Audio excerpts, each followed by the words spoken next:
Hello everyone, Ayla here, and today I'm going to talk to you about the necessity of curiosity. An insightful man named Sadhguru Vasudev once said that the sign of intelligence is that you are constantly wondering. Idiots are the ones that are always damn sure of everything going on in their life. I couldn't agree more. Curiosity is often overlooked. However, it necessitates a productive and positive environment for us to grow and learn. And quite frankly, the lack thereof necessitates a less productive, less positive, withheld, and withdrawn society. However, I would love to note that this lack of creativity and curiosity that we seemingly have is not our own individual faults.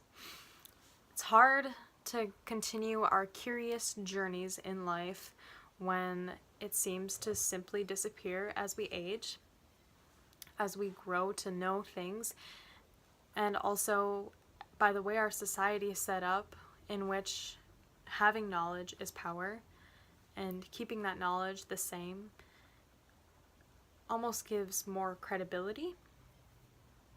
And by that, I simply mean that society normalizes the lack of curiosity. Let's take a look at these points. With the curiosity minimizing as we age, there is some fact to that. In 2014,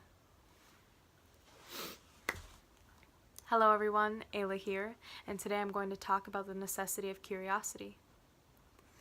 An insightful man named Sadhguru Vasudev once said that the sign of intelligence is that we are constantly wondering, and that idiots are the ones that are always damn sure of themselves. I couldn't agree more. Curiosity is often overlooked. According to Vasudev, curiosity, wondering, is power, and that's because it is the precursor to knowledge. In a society that thrives with curiosity, any society, that is, the lack of curiosity implements a detriment to society. Because curiosity necessitates a productive and positive environment, which allows us to grow as individuals, as communities, and so on and so forth. However, this lack of curiosity that we seemingly experience is not our own individual fault, necessarily. Curiosity seems to be a fleeting trait. As we age, it seems to lessen and lessen, and society also seems to normalize this lessening in curiosity. I'd like to delve deeper into those. So curiosity minimizing as we age. If we think of when we were young, we can think back to wondering how things work and why is the sky blue, Mom, and why is the grass green? Well, how does that even make sense? We're just little learners. And as we get older, we learn more. We go through school, we go through college perhaps, we experience life, and the things that we know we take as truths. Unfortunately, they're not truths, they're experience. In 2014, Forbes posted an article and explained that intelligence today is based on how we memorize things rather at how we arrive at those answers, and that we are valuing opinion over truth through that system. This would mean that our education system plays a role in the detriment of curiosity.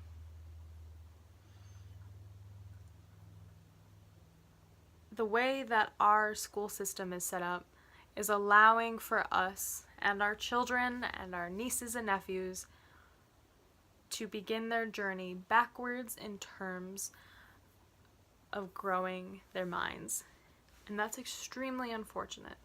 However, it doesn't stop in the education system. The society that we grow and live in as adults further normalizes this lessening of curiosity. We normalize cut and dry thinking hugely, and this can be seen politically so easily. We are extremely polarized as a nation. There's either no guns at all or everybody gets guns. Even though those aren't the two options, that's the one or two options that people seem to only find. There's either, black or white thinking, and it's not arriving at a truth, it's just providing two opinions. Furthermore, these political parties that we deal with on a daily basis and that we have to base our morals off of also imply polarization. Our media enforces this over and over again when we have one news broadcaster that says that they are liberal and another that says they are conservative, and so on, base all of their information off of those labels.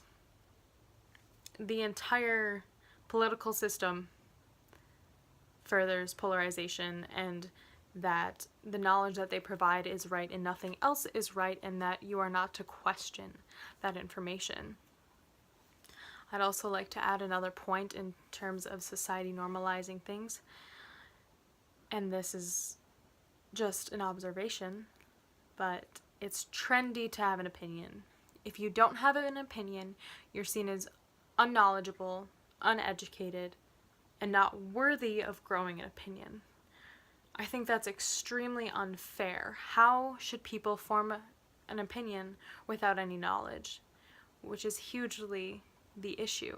People are formulating opinions upon the knowledge that they get from other people without being curious, and so they never research anything, and so we become less intelligent as individuals and as a community and as a society. So what can we do to combat all of this? One of these options seems preventable, perhaps the societal one, and just the lessening as we age seems almost impossible because it's so normal to fall in love with the way you think and the way you live life because it's comfortable, and changing that is not. Luckily, I'm here to tell you some things that could potentially help perk up your curiosity. We need to enable creative environments. Like the education system, which is not a creative environment, unfortunately, or seemingly so. And because of that, it's limiting our knowledge, or our children's knowledge and young folks' knowledge. We need to enable these creative environments that allow us to question things, and with that, encourage questioning. A lot of times, children ask a question and they are told, just because. That is the way it is because it is. We need to provide honest feedback and answers so that they understand why things are happening. When you don't give them a reason why, they assume that there is no reason why and things are just as they are, and why ever change it? Also very problematic. Furthermore, we need to normalize thinking out of the box. Normalizing thinking out of the box allows a creative and curious response because this allows the freedom of curiosity. When kids are told and adults are told that they're weird or strange for providing a goofy opinion or idea, we're a lot less likely to do it the next time. Furthermore, exercising empathy. When we exercise empathy, it's easier to be curious because, for instance, you have your religion. Somebody else has theirs. Neither of these things can be proven true or not true. And that's okay. However, one of you believes that you are right and true and the other is not. This is not going to allow for you to understand their morals or why they do things. But when you open yourself up and try to empathize with how they would think, and that they also believe that their view is true and right just as much as yours is, you can be more open to that idea, understanding that they feel actually just the way that you do as well. Furthermore, evaluating the positives when presented with a conflicted interest will also help immensely. So when somebody does provide something that does not perk your interest at all, and it is completely against your values and morals, try not necessarily to see the positives, but where they're coming from, empathize, in terms of maybe what they've experienced, what they've done with their lives. And just to go back to religion, say I'm Christian and somebody else is Buddhist, what are the positives of Buddhism to me? How can I understand their religion in terms of the benefits and the positives of their side while not degrading them? When we provide new ideas and people don't like them, oftentimes they're shut out, further delaying curiosity, growth, and knowledge providing. And we can't implement new ideas because we only want the conflict. We don't want to focus on the positives of these strange ideas that we don't agree with, proving more detrimental to our well-being as an individual, society, nation. And so allowing ourselves to evaluate this list of things that we can do, enabling creative environments, encouraging questions, providing honest feedback, being more empathetic, and evaluating the positives in conflicting situations will allow us to arrive at the curiosity benefits. According to the Greater Good magazine, published by Berkeley in 2015, curiosity leaves us happier, less stressed, we have more satisfaction with life, and we have greater psychological well-being. And these could be implemented simply because we are learning more, we feel better about ourselves, we're less stressed because we're not as worried about other people's opinions because we're just evaluating them with a non-judgmental basis and our own brains with a non-judgmental basis because all we want is the truth.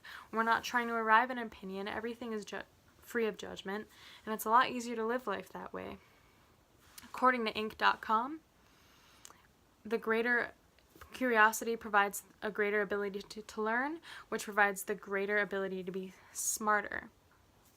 It's a given. This is that knowledge I've been talking about. This is the precursor to knowledge source. As Albert Einstein said, he has no special talent, that he was only passionately curious. Curiosity also helps us implement personal growth because it allows us a willingness to opportunity. When we aren't curious about things, we seem to shut things out. When we're curious, we want to know more. It allows us this opportunity to grow. Not being curious shuts out all opportunity. It also employs creativity, according to Forbes in 2014, which is necessary for innovation in terms of political, economic, and social circumstances. The verdict? Better people make better communities, which make better nations.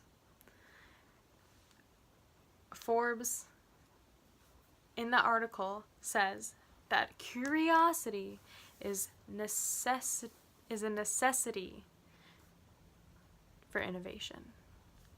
This is as an individual and as a community. Developing greater curiosity is crucial to the development of our communities. It is crucial to our well-being. Allowing ourselves to ask questions, being able to learn from others as well as ourselves, and minimizing the answers, or minimizing the idea that we must know answers, is going to do so much for us. We can make a greater, smarter, more creative, and more dynamic community and nation with creativity and curiosity. As James Stephens said, curiosity will conquer fear even more than bravery will.